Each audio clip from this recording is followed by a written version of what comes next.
Hello and welcome back. This is Chris with Marksman Shooting Sports in Westfield, Indiana, and you are watching Marksman TV. Today we're going to be taking a look and a comparison at the Remington R1, the Springfield 1911 A1 Mil Spec, and the Ruger SR1911. This is the Commander 4.25 inch version. You can also get the full size, and we'll talk about that as we get into the review. We're going to start with a general unboxing of the three, and then we'll do a detailed comparison. So you can decide when you're looking at one of these three, which one is going to be the best fit for you. Let's go ahead and jump in and get started. Alright, we're going to go ahead and start with the unboxing of the Ruger SR1911. As you can see, it comes in a standard Ruger cardboard box. We'll go ahead and find our warranty information and instructional manuals in here. Right here we'll find the handgun. We'll go ahead and grab it, pull it out of its plastic sheet. Go ahead and clear that chamber flag out of there. We do have one magazine already inserted in the firearm. Go ahead and set that aside. Underneath this panel, we will find an additional magazine. We'll also find our disassembly tool, the bushing wrench, and the gun safety lock. Moving on to the Remington R1, we'll find it here in a Remington green cardboard box. We'll go ahead and remove the top half and set that aside. We will find our instruction information and warranty information here. Side, we will find the 1911 handgun. We'll go ahead and check clear. No magazine inserted. Go ahead and set that aside. We will find two stainless steel magazines here, and a gun safety lock, and barrel bushing tool. Now for the Springfield 1911 A1 Mil Spec. This is how they used to come in this hard case blue box. This is a used firearms. This is a little bit of an older case. We'll go ahead and show you what it comes inside, however. So if we open this up, we will find in the top move that into frame here for you, a holster and a double magazine pouch here. Warranty information and instruction manual. We will remove this top foam layer. There is our handgun. Go ahead and check clear. It's empty. Set that aside. We will find an additional set of plastic rubber black grips with the Springfield Armory emblems in them. We will find a cleaning brush here inside this foam. And here is a spare magazine. Now these do come brand new with two magazines. This one just has the one. It's a stainless steel 7-round mag.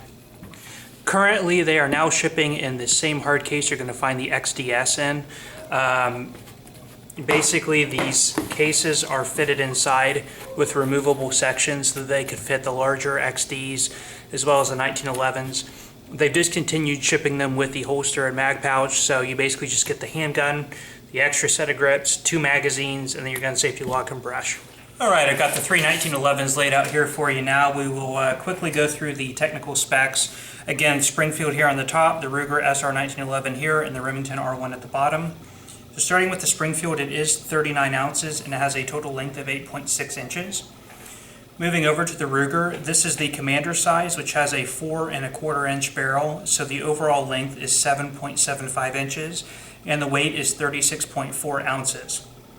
The full size variation of this with the 5-inch barrel will weigh 39 ounces and be a total length of 8.67 inches. Down here at the bottom, the Remington R1 is 38.5 ounces and has a total length of 8.6 inches.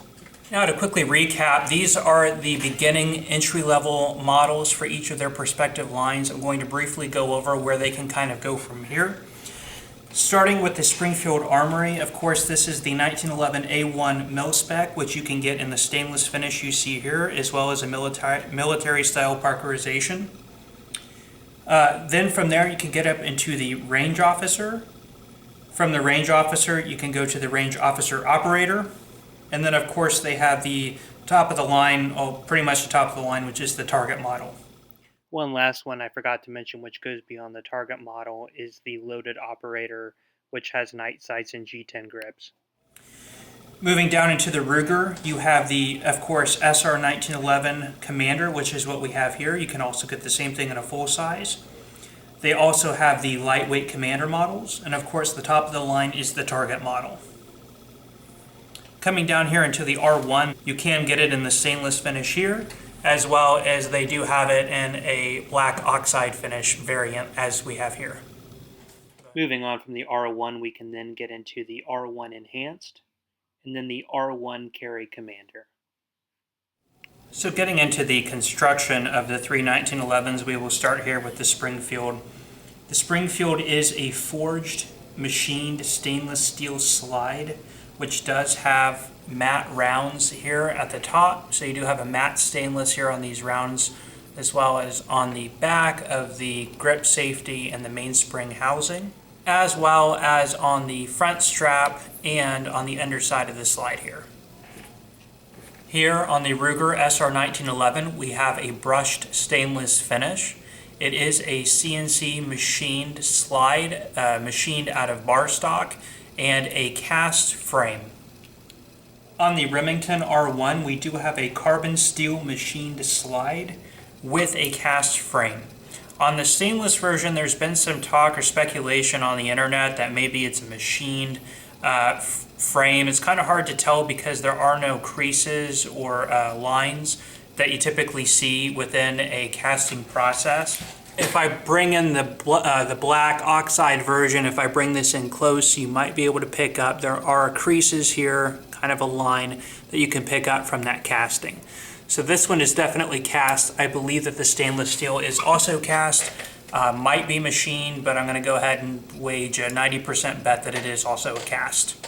So as we just went over with the frames, of course the Springfield is a machined frame. The Ruger and the Remington R1 are cast. Basically the difference is when you're talking about a forged frame or a machined frame, they do start with a single piece of bar stock. They then machine it out of the single piece into the formation of the frame. When you do a forging, you take that same material, that steel, you melt it down into a molten liquid, and then you pour it into a mold.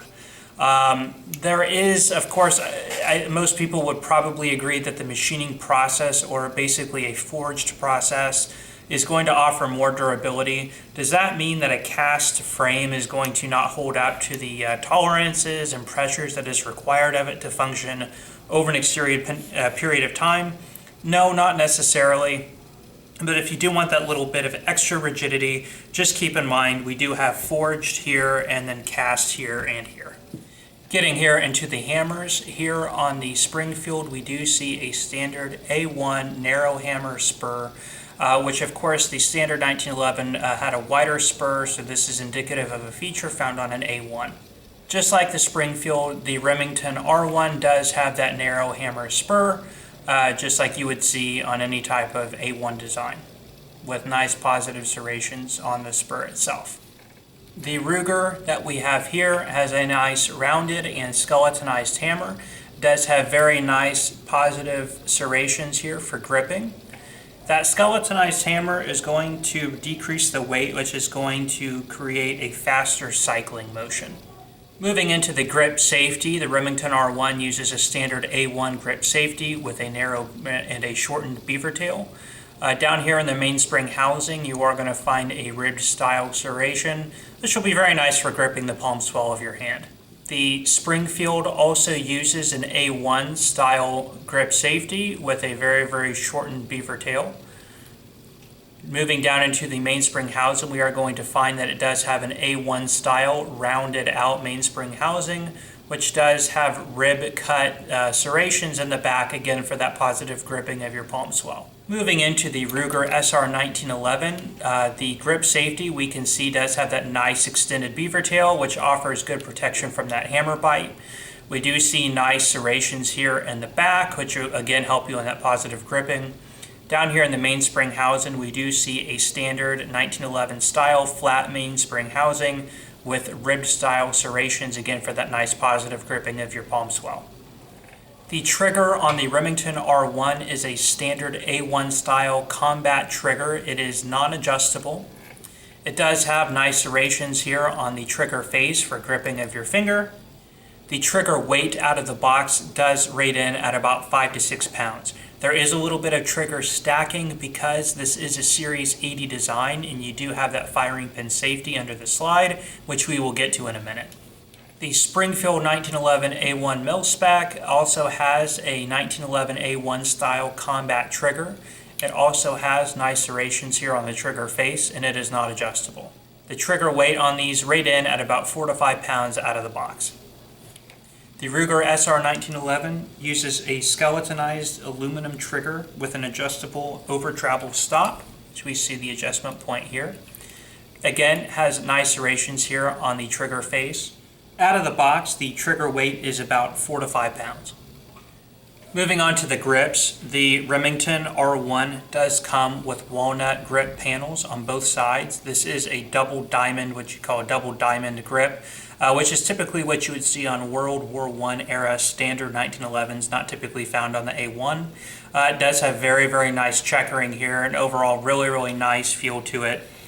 With a little bit of a flat contour, not so rounded, so really good if you do have a smaller grip or smaller hands. The Springfield 1911 A1 Mil Spec grip panels are made from cocobolo wood. You do have this wood panel on both sides. It is the double diamond design that we saw in the Remington, and it also has the nice Springfield Arsenal emblem here on the side. There is nice positive texturing here, just like we saw in the Remington.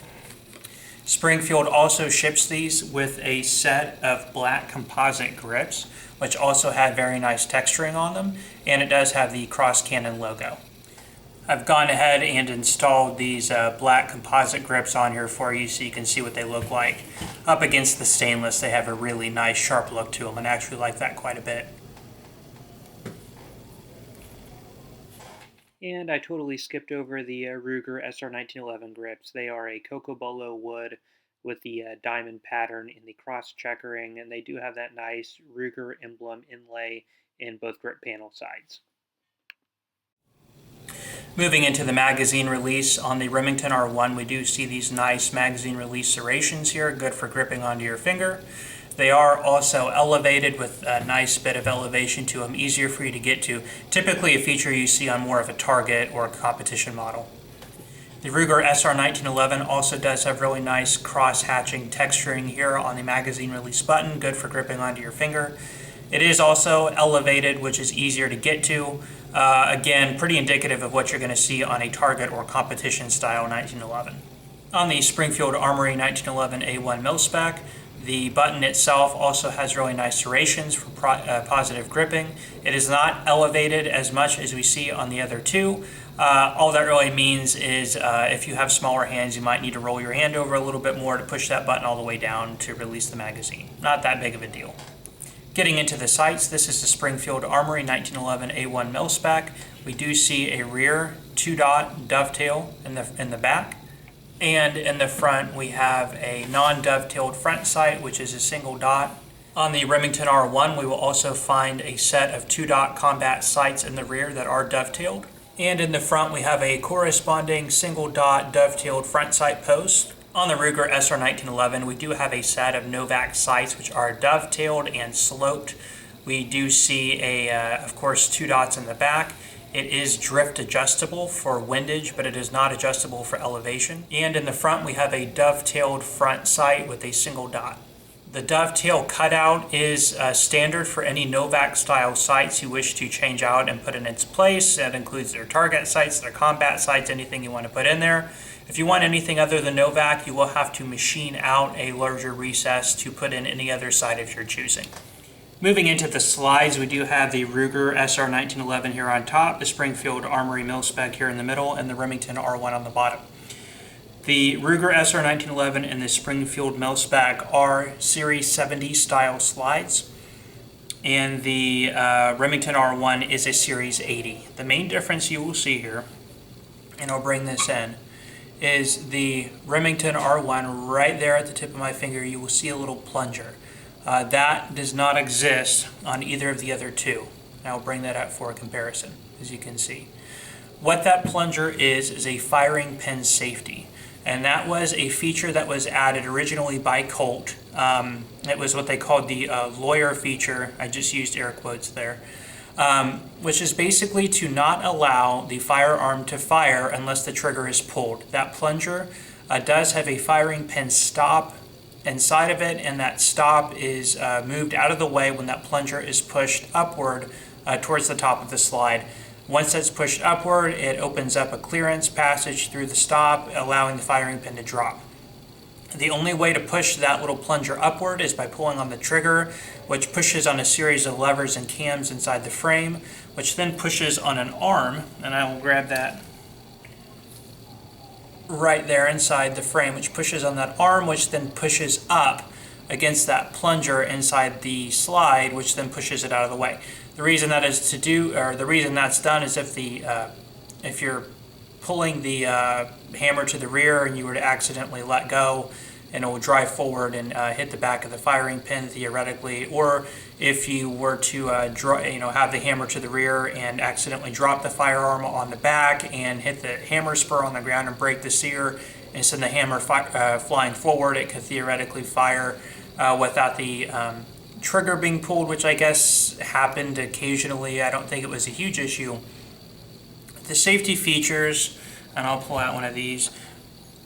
As you can see here on this frame of the Springfield, you don't have that little arm in there, of course, because it is a Series 70 pattern, which really Series 70 is anything that came before that plunger, that safety plunger. So there's Series 80 and really everything else prior to Series 80. Now that's not necessarily a bad thing, it is an added safety. However, it is more parts inside the slide and the frame that can cause friction and heavier trigger pull weight, which we alluded to when we talked about the trigger. It's also extra pieces that could collect grime and carbon buildup to impede on the proper action of your firearm. Most people that are into 1911 stray away from the Series 80 firing pin safety plunger. Again, that's not necessarily a nail in the coffin for the R1 or necessarily makes it any worse of a 1911 option. It just does have that safety plunger there, and that's something to think about when if you're considering purchasing one of these. Now we will talk about the barrels and barrel bushings. Up here at the top we have the Ruger SR1911. This is a stainless steel barrel and bushing, and they are cut from the same bar stock. Ruger likes to kind of push that. Basically, that these were both cut together from the same bar stock during the machining process, which means that they do have a very nice solid fit and lock up with one another, which is supposed to increase accuracy. There is some speculation on the internet as to how much that's actually achieved, how much better accuracy is created by machining these out of one single piece together. I don't personally have any experience, so I can't tell you one way or the other. The Springfield Arsenal barrel and bushing are both stainless steel. Of course, this is 5 inches in length, standard length, and it is a match grade barrel. The Remington R1 is also a stainless steel barrel and bushing, and they are also match grade. Well, that's all we have today for you on these. If you enjoyed that, please consider liking and sharing, and if you want to see more videos like this, please consider subscribing to our channel. Again, this is Chris with Marksman Shooting Sports in Westfield, Indiana, and this is Marksman TV. We'll see you next time.